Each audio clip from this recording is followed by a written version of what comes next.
to bring their testimony for us, and we've asked these men to become deacons here at the church, and we want to introduce them to you.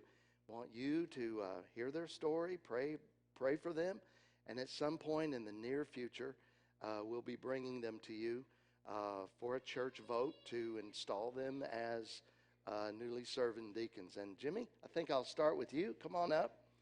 Jimmy and Aaron and their two beautiful daughters came to our church.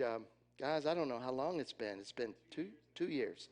And so I'm just going to let you tell us who you are. I know who you are, but they don't. So tell us. All right. Good morning. My name is Jimmy Ballou. I'm not very good at public speaking, so just please bear with me. But I was going to just kind of go in cold, then I made some notes this morning, so I'll try and stick to it. But if I get all messed up, I apologize. But so like Pastor said, my family and I have been attending here since about February 2015. We moved up here from Clarksville at that time. We tried out several churches in the weeks after our move, and we just instantly felt at home here for probably two main reasons. First is, the preaching. Obviously, I mean, you'd be surprised how many churches, Bible-believing churches, the preaching comes with mostly emotion and opinion as opposed to, constant scripture references throughout. That's kind of the first thing that attracted us to this. And the second thing was kind of instantly having, a great church family. Everyone is very, very nice to us and, inviting us over, spending Easter with a family in the church, just things like that. They were huge since we're geographically separated from both of our families. So, let's see. I guess I'll just kind of give you a quick background on myself right now. I grew up in a Christian home. I was one of 8 kids, just south of Boston, Massachusetts. So pretty much all 7 of my siblings are up there with my parents right now still, with all my nephews and nieces. So I grew up in the church, saved at a relatively young age. I grew up going to Awana, involved in youth group, and then ended up graduating high school, had a chance to play hockey at Liberty University in Virginia, which was a good opportunity. I enjoyed it. And at that kind of time in my life, I definitely kind of fell away from the Lord in a lot of my, which is kind of, in a lot of ways. Like I never lost my faith, but just my actions weren't showing kind of, what I truly believed, I guess. It was just kind of weird. Like I went to high school in Boston with all my friends were Catholic, Jewish, atheist, and I was able to maintain a relatively strong witness there through Christ. And then you go to a Christian university with all the resources in the world, and you kind of let your guard down and get into things that you shouldn't be into. Long story short, I ended up graduating, and one really good thing that came from my time there was I met my wife, Erin, my senior year, or my second senior year, my 5th year. So it was actually fortunate. So after leaving college, I had an opportunity to work for a family business at home, which was great. I got along very well with my family. I had a good paying job. I was living on an apartment on the ocean south of Boston. I had a fantastic girlfriend. Everything on paper seemed great. I knew I wasn't doing what I was supposed to be doing.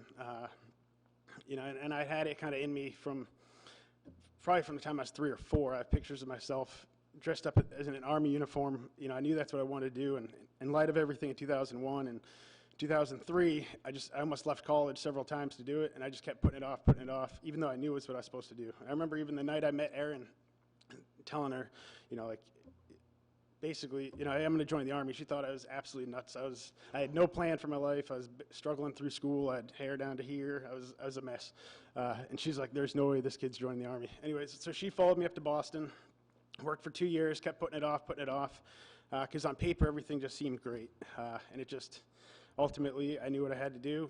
Ended up kind of giving my notice at work, breaking up with Erin, who had given up her career in Pennsylvania and her family to move up to Boston. So it was, I thought I was doing the right thing for her at the time because I didn't want to drag her into that lifestyle, which ended up being a huge mistake. But ended up joining the Army, had a great opportunity to be involved with a couple of excellent units. I spent 7 years. Fortunate, a couple years into that, Erin took me back. We got married, had a baby about 10 months after we were married, which is Annalie. That obviously changed the dynamic once you're in the military. So we sat down one night. It was after, I think, 5 deployments, and Annalie was just turning 3, and we realized that I'd been gone for 27 out of 36 months, and we just knew it wasn't something we could keep up. I'm not wired for that. As much as I love my job, as much as I knew I was going to miss it, like, obviously I love my family more, so we decided to get out. At the time, we were at Fort Campbell here. A little nervous, didn't have anything really lined up. I had a bachelor's degree that I hadn't really used in about almost a decade, so I was a little bit nervous. And we didn't know what we were going to do, if we were going to go to Boston. We really had nothing. I went to a random job fair, which I had very little luck for all the ones that I'd been to, and randomly met some people from Madisonville, Kentucky, and they asked me if I'd heard of it, and I hadn't, even though I only lived an hour south of here. I'd never even heard of it, but I Google mapped it and found out, it's only an hour north. So I was like, oh, what the heck, went to the job interview. Everything kind of worked out perfect, and we prayed a lot about it, and we realized, it'd be a time kind of to be away from our extended family and focus on us, because we really hadn't had that time as a young family. So, coming here to this church has been, absolutely a huge blessing. I think I had a few other notes I was going to hit, but basically that's kind of background of where we're at right now. So we have 2 daughters, Annalie 5 and Clara 2. And I work here in town. Erin works as an account manager for a metal manufacturer in New York, but she works remotely, fortunately. So, and then we actually just matched with a little baby in South Korea. So we are waiting for a court date in Seoul, but we're hopefully by the end of this year we'll be bringing home James Soul. He just turned 10 months a few days ago, so that's another exciting thing we have going on. But just thank you for the opportunity to introduce myself, and any of you I don't know, I'd love to get a chance to know you here in the future. Thank you.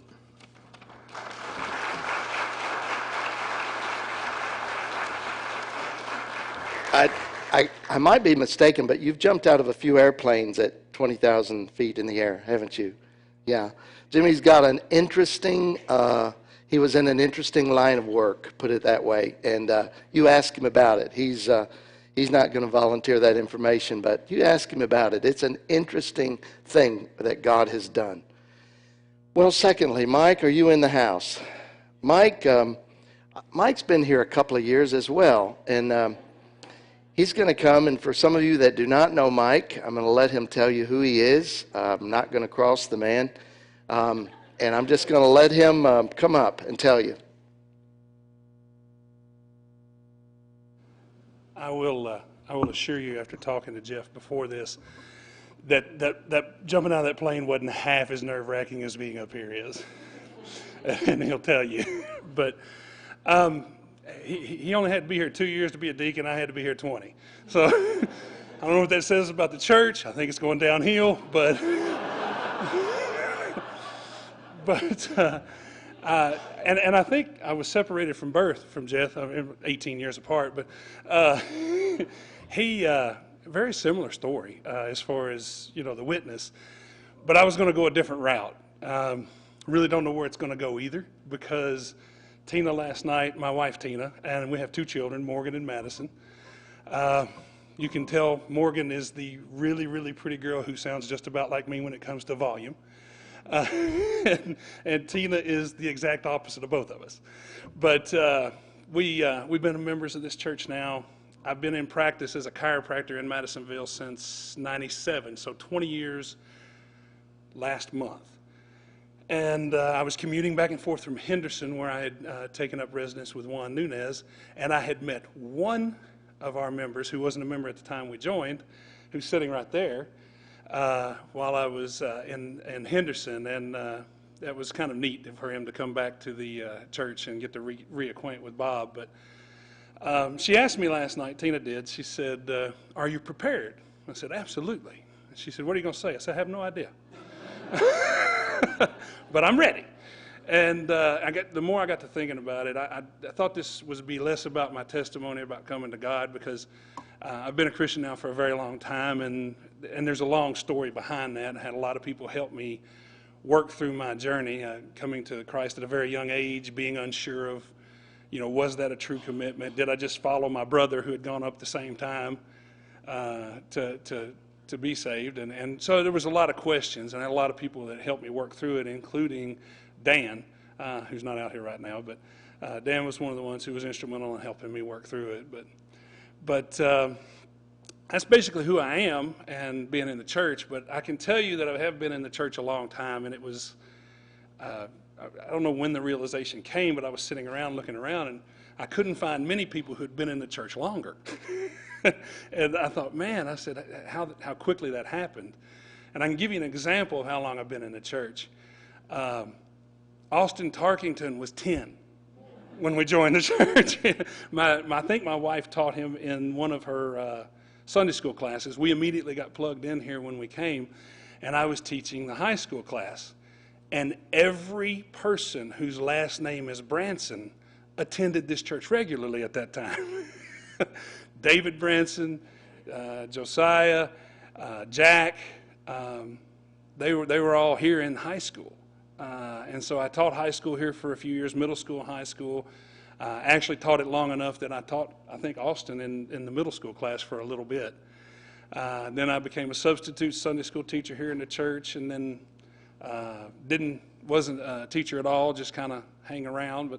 And then more recently, I've started teaching the high school class again, and I really enjoy it. I think the youth are the reason that the church is one of the best things that ever happened to me. So I really like the church. One last thing, like I said, I knew I was going to go all over the place here, but when we decided to come to Madisonville, like I said, I was commuting back and forth from Henderson, and Tina and I decided we were going to go find a church, and we really loved Zion Baptist Church in Henderson. It was huge. It was like 600-700 people strong, but the Sunday school classes were so small, and they were all our age, and they were all young, and now they're all old. I don't know how they got old. So much older than I am. But we really did enjoy our Sunday school class, and so we really wanted to find a place that we could call home here in Madisonville. And we visited every church we could lay hands on, and we came to Hanson Baptist, and it was like, honest, it's all right. And but then we kept looking for other churches, and then it got tiresome, going to a new church every week. And so we'd finally moved to Madisonville, and every time we would get up and say, where we're going to go today, so I really don't feel like going to a new one. Well, let's go to Hanson. And so we'd come back to Hanson, and so we'd see Hanson for a couple visits, and then we'd go visit a couple more churches. Where do we want to go? I don't really want to go anywhere today. Well, let's go to Hanson. And so we just kept coming back to Hanson. And what I found out was that Hanson wasn't, Hanson was comfortable. And it was where we were supposed to be. It was the only one where the pew didn't feel uncomfortable. It was the only one where the people didn't feel uncomfortable. This was where home was. And that's kind of how we came to Hanson. That's why we've been here for 20 years, and we really do love it here. It's had ups and downs. We've raised 2 kids. Developed a great practice in town, and that's all God as well. But we love it here, and if you'll have me, then I'll serve as your deacon. Thank you.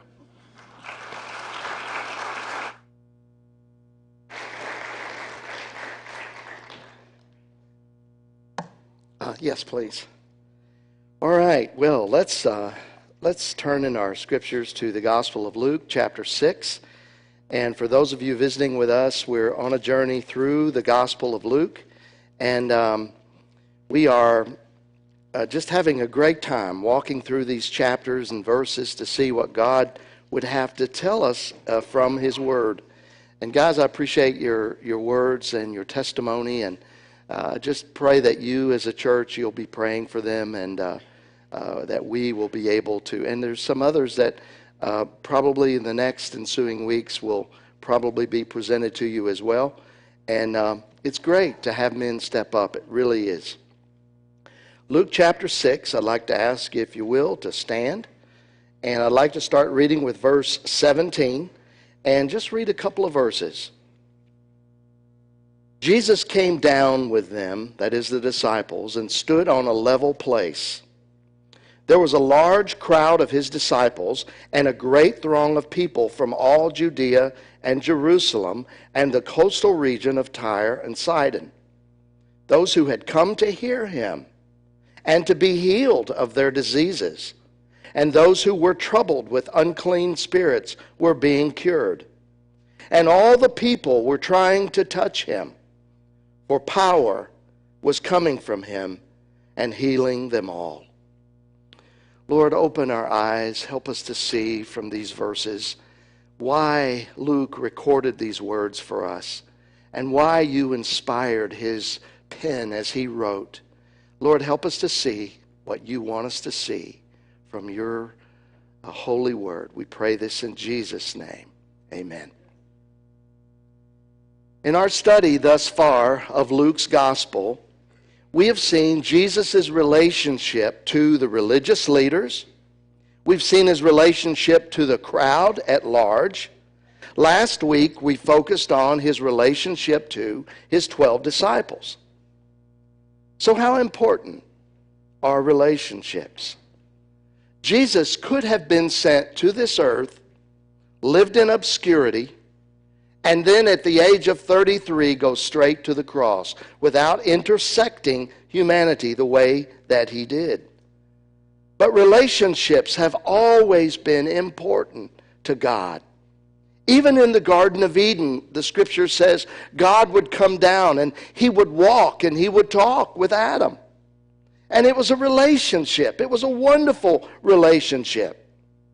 Well, if we believe that Jesus existed with God from the very beginning, and we do believe this, as a matter of fact, John chapter 17 and verse 5 it's a very powerful verse describing Jesus in his, what we call his high priestly prayer, the prayer that he prayed to God his Father before he was crucified. And in this chapter 17, he says these words, verse 5, "Now, Father, glorify me together with yourself, with the glory which I had with you before the world was." Some people may not know this, that in the beginning, before Jesus came to take on flesh, God incarnate is what we call him. Incarnate, Latin, in flesh. God literally with a body. Before Jesus came and he descended, he was with the Father. And in the first chapter of the Gospel of John, he spells this out. And may I say to any of you here this morning, if you're wanting to learn about Jesus and you want to know who he is, you need to start at the Gospel of John. Just open up the fourth book in the New Testament, Matthew, Mark, Luke, and John, and read about Jesus. Well, listen to what he says. In the beginning was the Word, and the Word was with God, and the Word was God. Jesus' name before he came and took on flesh was the Logos, the Word. He was in the beginning with God. All things came into being through him, and apart from him, nothing came into being that has come into being. In him, that is, in Jesus, in the Word, was life, and the life was the light of men. The light is shining in the darkness, and the darkness did not comprehend it or overtake it. There came a man sent from God whose name was John. And he came as a witness to testify about the light, so that all might believe through him. He was not the light, but he came to testify about the light. There was the true light, which coming into the world enlightens every man. He was in the world, and the world was made through him, and the world did not even know him. When Jesus came, we've been seeing this all through Luke's 6 chapters. The religious community didn't recognize the very one sent to show them the way. He came as the true light, and they didn't even know him. Verse 11, he came into his own, and those who were of his own did not receive him. Jesus was born a Jew. He came to the Jewish people. They rejected him. But as many as received him, to them he gave the right to become children of God, even to those who believe in his name. So we believe that this relationship, that Jesus came, and I described this one time to a friend of mine, and I said it's like this. Think about a mountain. And a lot of religion gives you the idea that we're all on the base of that mountain trying to climb our way to the top. Some people climb better than other people. Some people get higher than other people. But nobody makes it to the top. God's at the top. But it's the picture of us all climbing this mountain. And I told my friend, and I said, no, that's not at all the way it is. God left the top of the mountain to come and get us. They've got it in reverse. Religion has it in reverse. And it is God coming down to this world in the person of Jesus to establish and make relationships with us, to dwell among us. Now, in the passage that I read to you this morning from Luke 6, there are 3 relationships spelled out as we look at these verses. 3 specific relationships. First of all, when you look at verse 17, we see that he's referring there to his disciples. He came down with them. That's a relationship. Then the second relationship, he came down with them, stood on a level place, and there was a large crowd of his disciples. Second group of relationships. And a great throng of people, third group of relationships, from all over Judea, Jerusalem, and the coastal region, who came to hear him and to be healed. So the first circle of relationship that I see here in the text is the chosen 12. The 12 disciples who became apostles. And the word apostle, apostelos, means one who is sent with a divine commission. Now, it can be used in a general sense to refer to anyone who is sent, like an ambassador. But as we understand the 12 apostles, the 12 disciples, they were given a divine commission from God and to establish the church. We said 3 or 4 things about these 12 last week. That they were ordinary men from all walks of life. Fisherman, a tax collector, a zealot, just ordinary people from an ordinary place in Galilee. The only one that was from a more of a sophisticated place was Judas Iscariot, the traitor. He was Judean, and that was a big deal. But these were ordinary men. Secondly, they were young men, all of them. John, the Apostle John, was the youngest in the group, but all of the men were probably very close in age to Jesus. And then we saw that they were a very diverse group. Well, the scripture says here that he came down with them. Now imagine that Jesus is descending from the mount where he was with his disciples. He's coming down. And imagine all the religious leaders watching this band of brothers come down this hill, come down this mountain. And I got to thinking about that. I bet some of them says, I wasn't invited. I've not been invited to be in the inner circle. I wonder why he didn't invite me. And of course the answer to that question is, so many of the religious leaders there were self-righteous. And friends, listen, God does not recognize degrees and intellect or tassels or robes or funny mitre hats. I'm sorry, he does not recognize that as significant. Jesus came, and he came to reach those in life who were searching and needing and hurting. And that's exactly what he did. This has been many years ago. You wouldn't even know this person if I mentioned the name.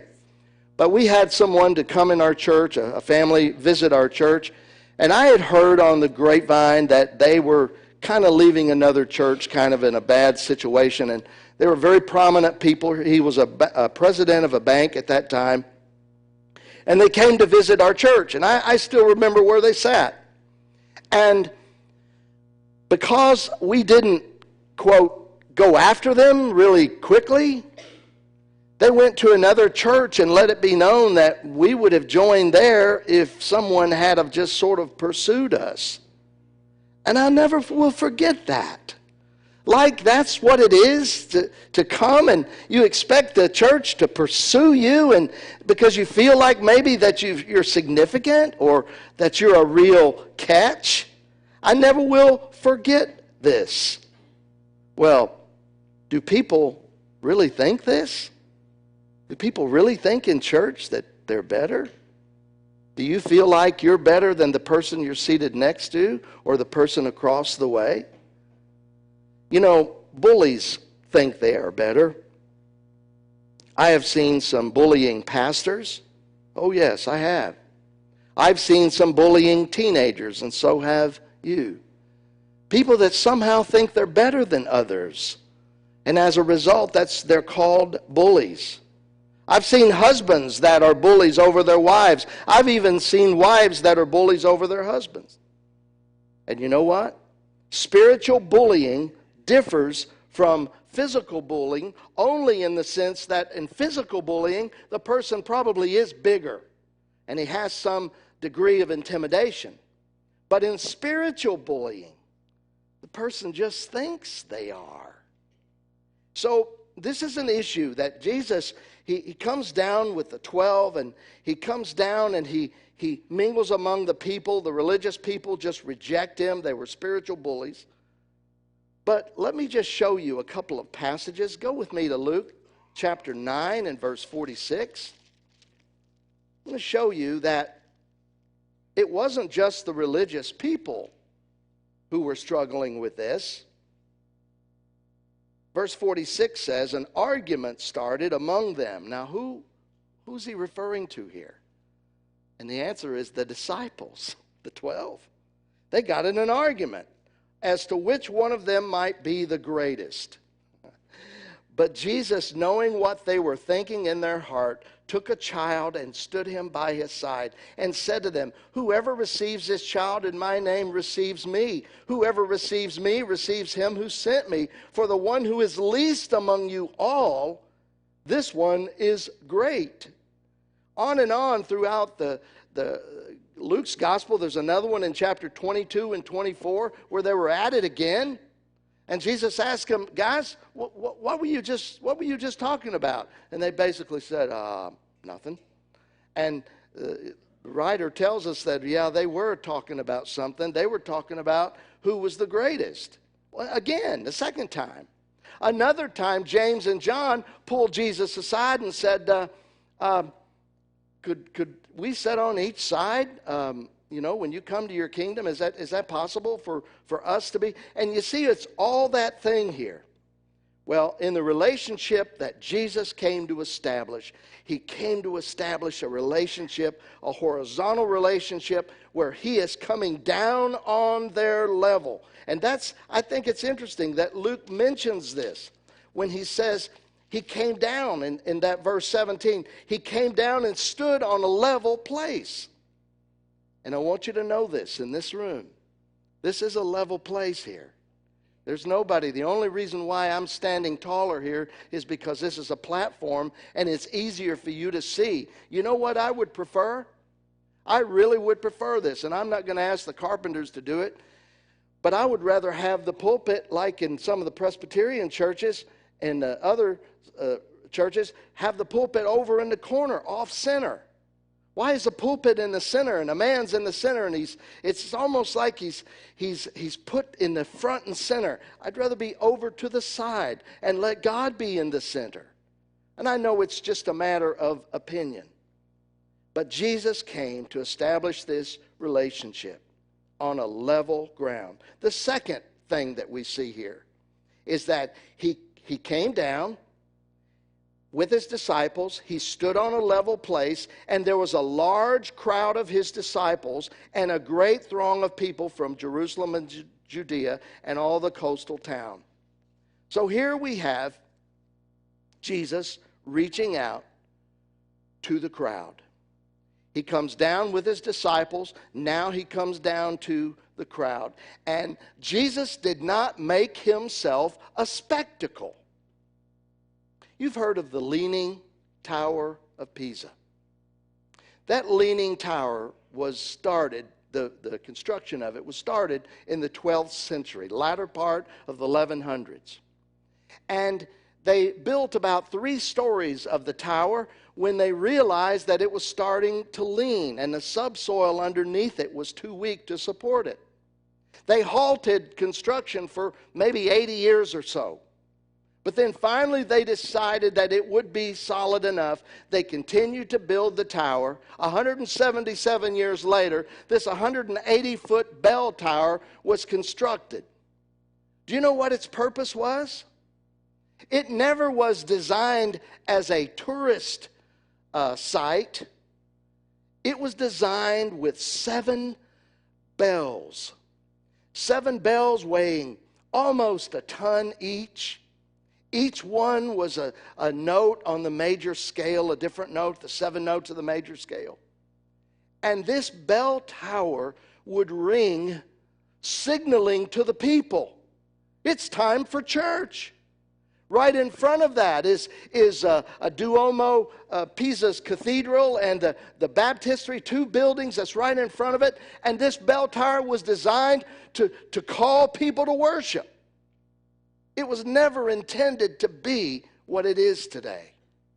In 1960, the town of Pisa ran a survey in their population. It's a real tiny little town. And if you get a chance to go and visit it, give it about an hour, but after that you're going to be bored. There's nothing else there. But that little town did a survey. You know what? Would you all want us to straighten up the tower? Because we have engineers that tell us that we can put that thing right back up and lose that 5-degree tilt that it has. And the town voted it down. They were no longer concerned about the bells ringing. Nobody goes to church anyway there. It's a sad, sad thing in Europe, much worse than here. But the point is, it's lost. It's become somewhat of a spectacle. Jesus never was a spectacle, even though people followed him and wanted to come because of their healing. And look at what it says. He came down with them. He stood on a level place. There was a large crowd of his disciples and a great throng of people from Judea, Jerusalem, the coastal regions of Tyre and Sidon, who had all come to hear him. Yes, they were interested in his message because he spoke for God. I hope that is why you're here today. I hope that as you have anticipated coming on the Lord's Day to church, and I know some of your family members that came for the baptism, and that's so precious. There's nothing more precious than that. But I hope that your desire is to learn from the Word, that your desire that brings you here is that you're going to open the Word, you're going to look at the verses, you're going to get some explanation of the verses. Sometimes I muddy the waters a lot. Sometimes, Mike, I'm glad you can get this experience of the stage fright up here, because sometimes it's nervous having a crowd like you staring at me and trying to get through my material. But I hope that is your heart. And that's what these people came. They wanted to hear him and to be healed of their diseases. And those who were troubled with unclean spirits were being cured. Now, they came to hear him. They were healed of diseases. They had unclean spirits cast out and various other things that Jesus took care of simply by them touching him. Now, why did he heal and why can't we? If this is what Jesus did, and he would touch people and he would heal them, and they would touch him and they would be healed, and power would be coming from his body and from his person, Jesus healed. Why can't we? And the answer is, and I tell you from the Bible, healing was never an end in itself. Healing was pointing as a sign to the healer.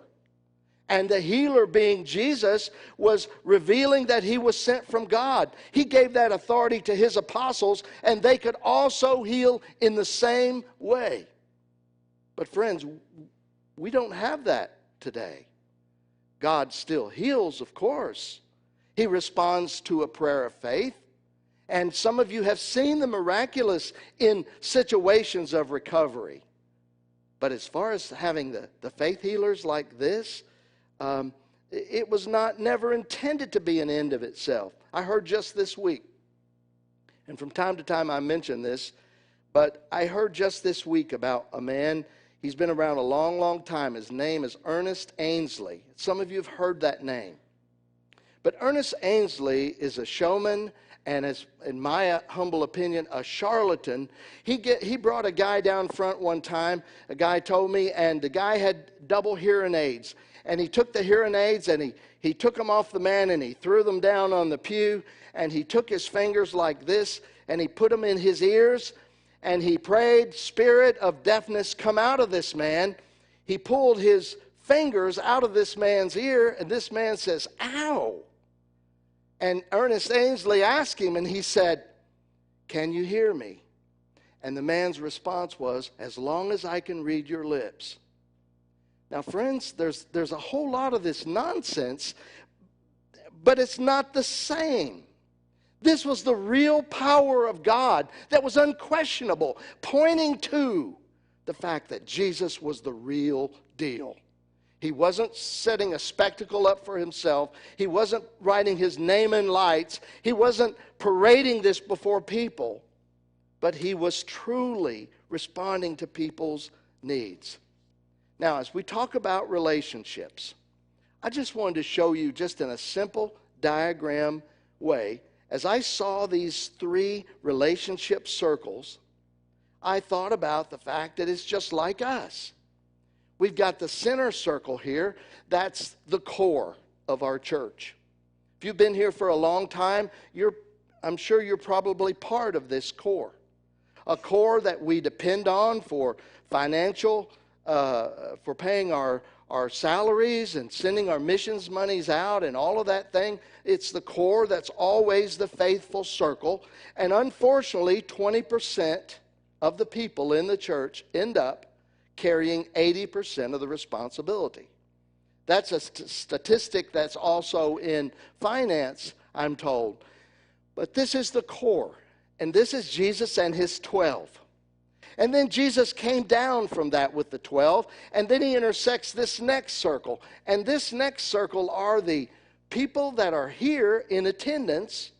Maybe you're not a part of the core, but you've been coming, and you're a part of this crowd that's coming and being a part. And of course, our desire is to get you from this place to this place.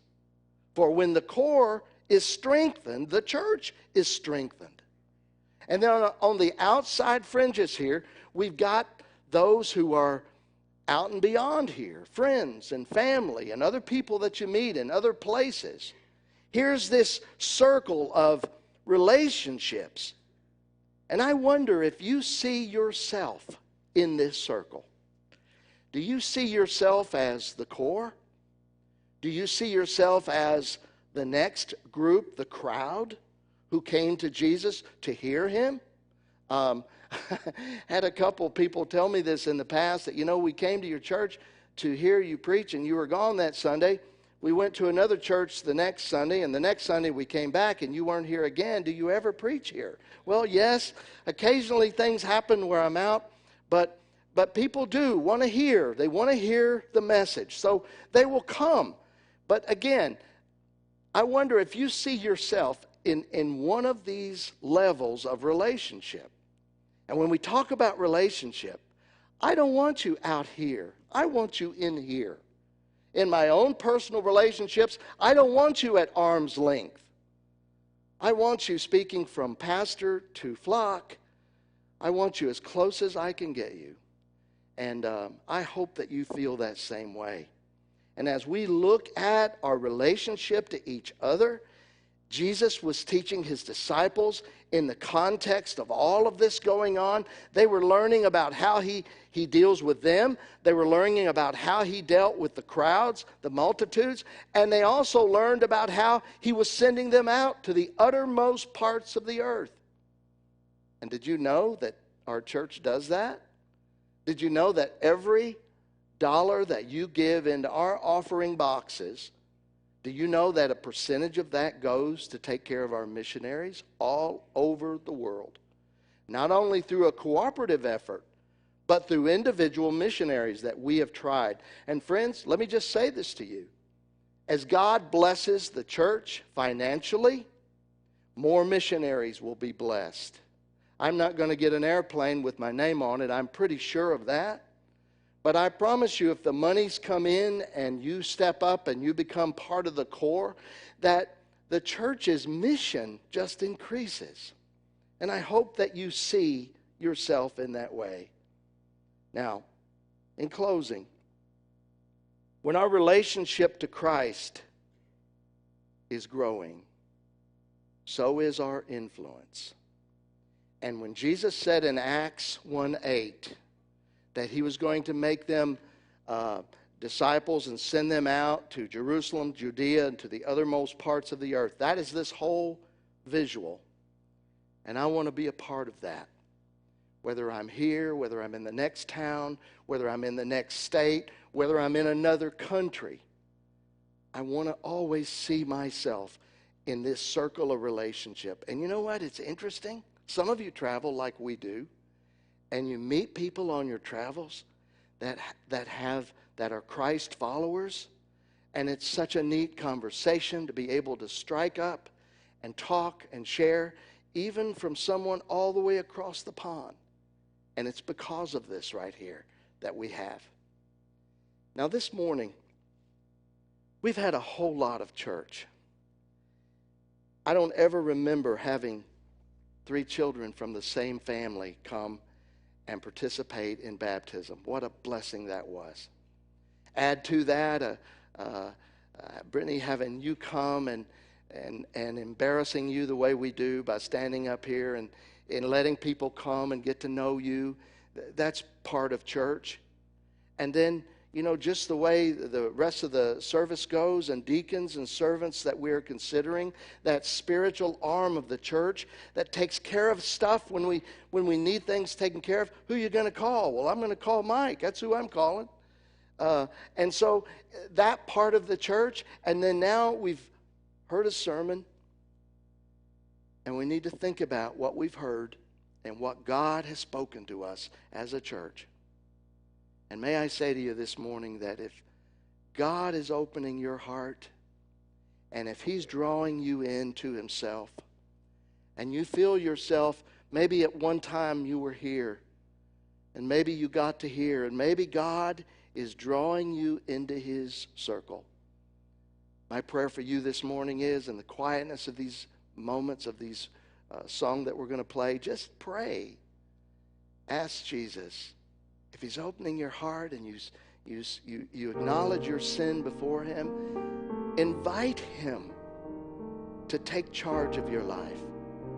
Surrender to his lordship, repentance, and faith. And I love what these children said. I don't know which one of them said it. I think 2 of them actually said it, but I have faith in him.